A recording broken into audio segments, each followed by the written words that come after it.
I thought it was really important to share with the listeners, and something that I want you to be able to take in is that when people are communicating consistently and chronically with you in a toxic way, it says more about them than it does about you. And almost always they are in their amygdala, they are in their defensive brain space, which means they're probably not thinking through their responses in a rational way. They're not paying attention to how their words could hurt or harm you.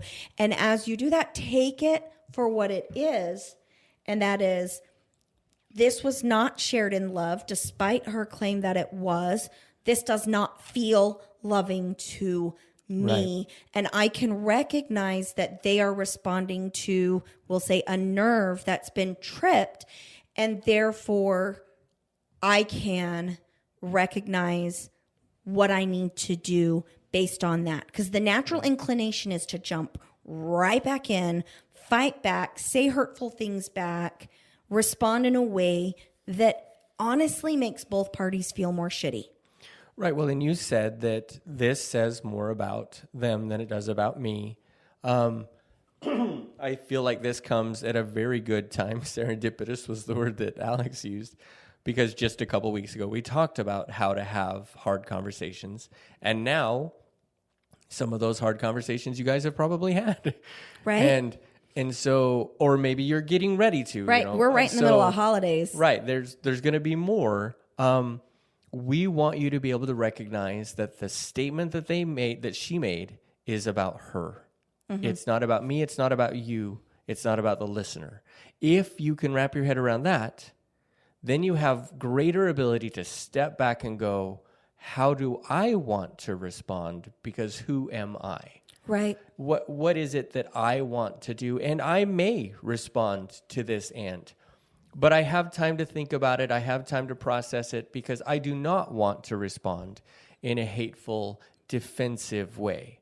Right. I want to, and maybe I'm, again, just being overly optimistic. I want to allow for understanding. And maybe I'm wasting my breath. I don't know. Well, but that's who I want to be. So that if I respond, that's how I'm going to respond. And that's what we want to encourage you as a listener to do, is recognize this is about them. What is about me? So that I can go from there. So I have two things. The first one, I'm going to respond to what you just said, and that is, when you approach conversations and your goal is to understand the other person, that's healthy. You want to go into difficult conversations with the goal of understanding the other person. That does not mean that you have to take what they say as being factual about you. We can look at this and say, Aunt Africa is responding from an amygdala brain space. It does not appear that Aunt Africa has the skills or tools to do it differently. And it also appears to me that Aunt Africa is not in a place where her goal is to understand me. Therefore, how do I want to respond while I honor my own humanity, my own boundaries? How can I maneuver with this information? Yeah, absolutely. I think that kind of walks right into the second piece that I wanted to bring out. Wait. You don't want to do that yet. Not yet. All right. So we've talked about how do you respond to this type of criticism and contempt when it's coming at you. But now I want to pose, what about when you do this? Because we've all done this.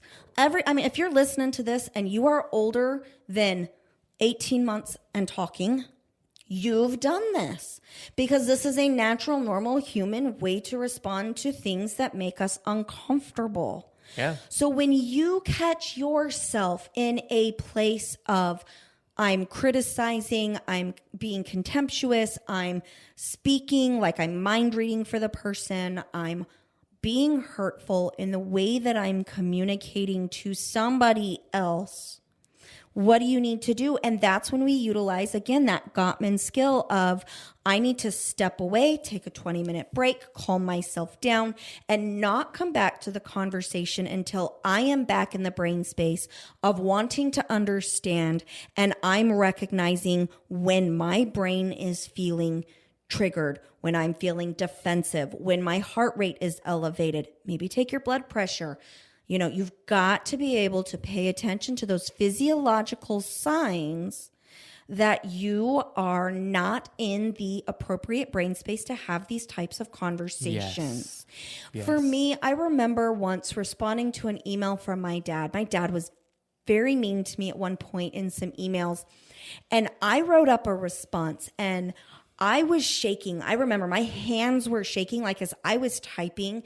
There was so much anxious, angry energy coursing through my body that I was trembling in anger, and there was a lot of tension in my jaw and in my neck. And I needed to send that email. So I sent it to my sister, and I said, this is how I want to respond to Dad. So I sent it to my youngest sister, and she responded back with, wow, you're really angry. Do you think now is the best time to respond to Dad's email? And I said, no, but I sent it to you because I needed somebody to read it. And she goes, oh, good. Okay. Because if you send that to Dad, all hell's going to break loose.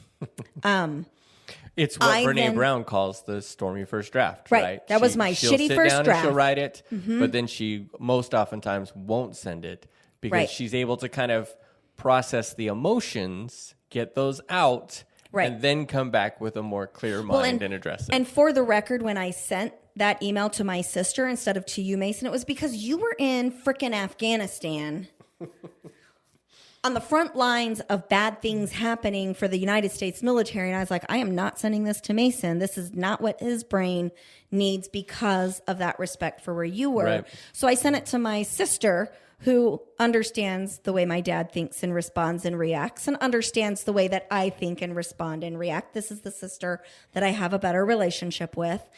And she was very good at identifying the emotion. Wow, Sarah, you're really angry.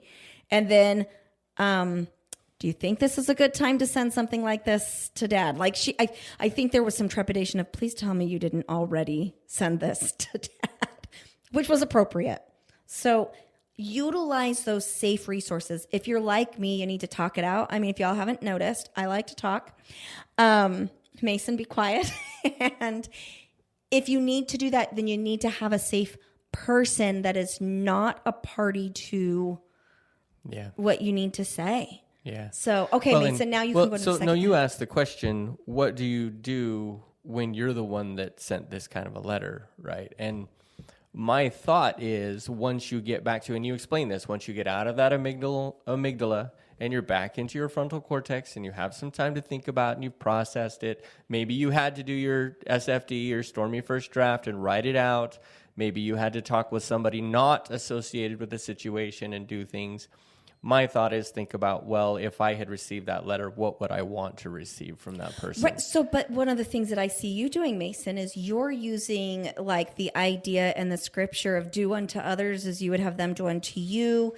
Like that. Well, not so much that as that. I know I just interrupted you, huh? I was going to say, when you say that, number one, if that works for you, use it.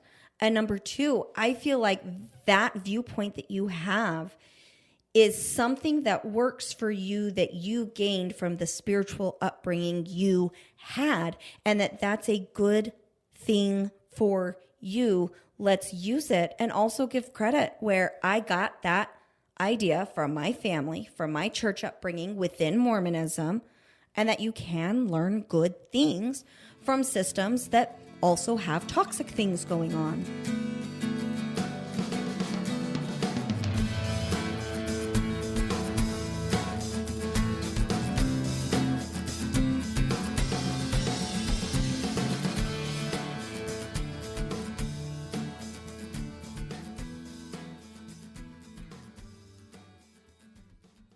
Picture this. You're not just fixing cars, you're living your passion every day.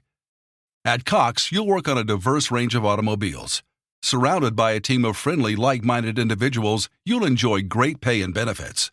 Ready to make this a reality? At Cox, we're recruiting auto and diesel techs to join our Mannheim and Fleet Services teams. Learn, grow, and fine-tune your career as a technician at Cox.